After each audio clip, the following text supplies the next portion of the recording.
Hello there, Dick Benedict here. We're playing Heavenly Sword on Hell difficulty, and this is my guide and walkthrough for the aforementioned title and difficulty. We're currently on 2-8. It's entitled Bait and Trap.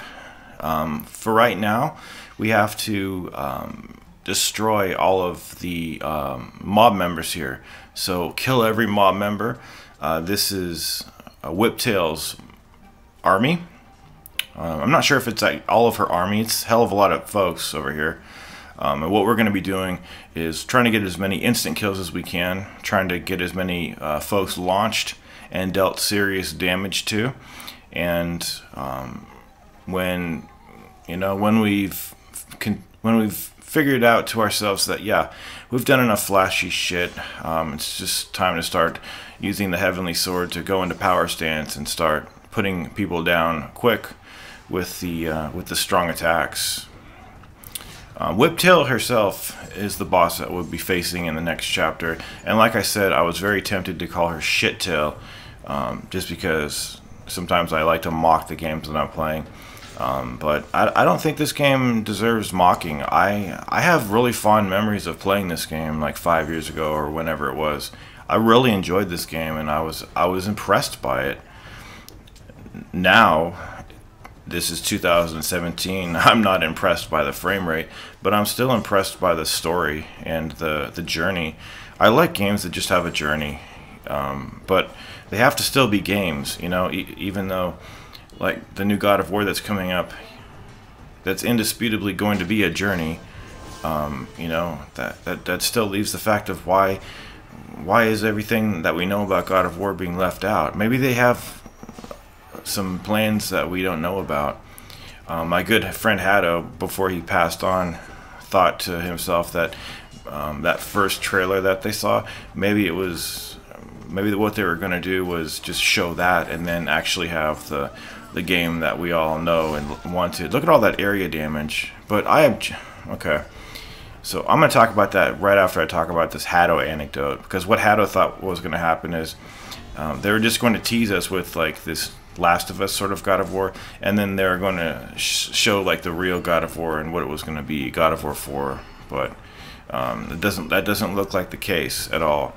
But did you see what happened right there? I believe I used a level 2 super style move.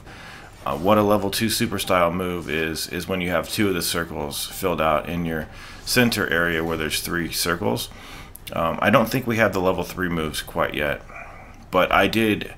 I know it wasn't the circle hold.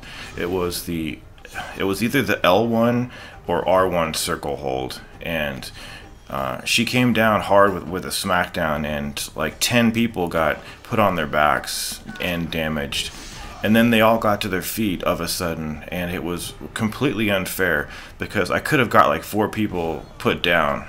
But they all got to their feet faster than they usually do, and I don't like that at all. In fact, that makes me really suspicious of why they would do that,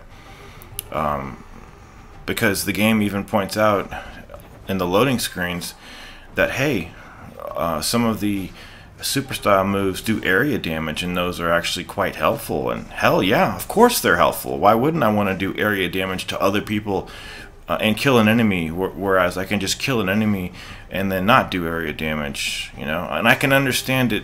I can understand the separation of level 1 and level 2 and level 3, you know? Sometimes you're in a hurry and you don't want to build all the way up to level 2 or 3. I get it. But why do the enemies get up like within a second of their falling down? You know, I can't even go around and stab people. So I guess what we get is area damage, and that's it. We don't get to kill anybody else. But this is all it is, guys. All this stage is just taking care of Whiptail's army, and then the next chapter will take care of Whiptail herself. She's not that bad actually at all, not hardly at all. If you don't really know what's going on, I will tell you what's going on, and I'll usher you to victory.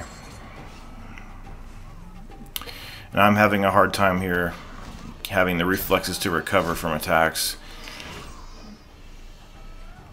Feel free to get the pots though on this stage, and you'll want to get those pots because they contribute to your glyph points, and the more glyph points you get, the more moves you'll unlock. So bear that in mind, guys, and as you bear that in mind, take care.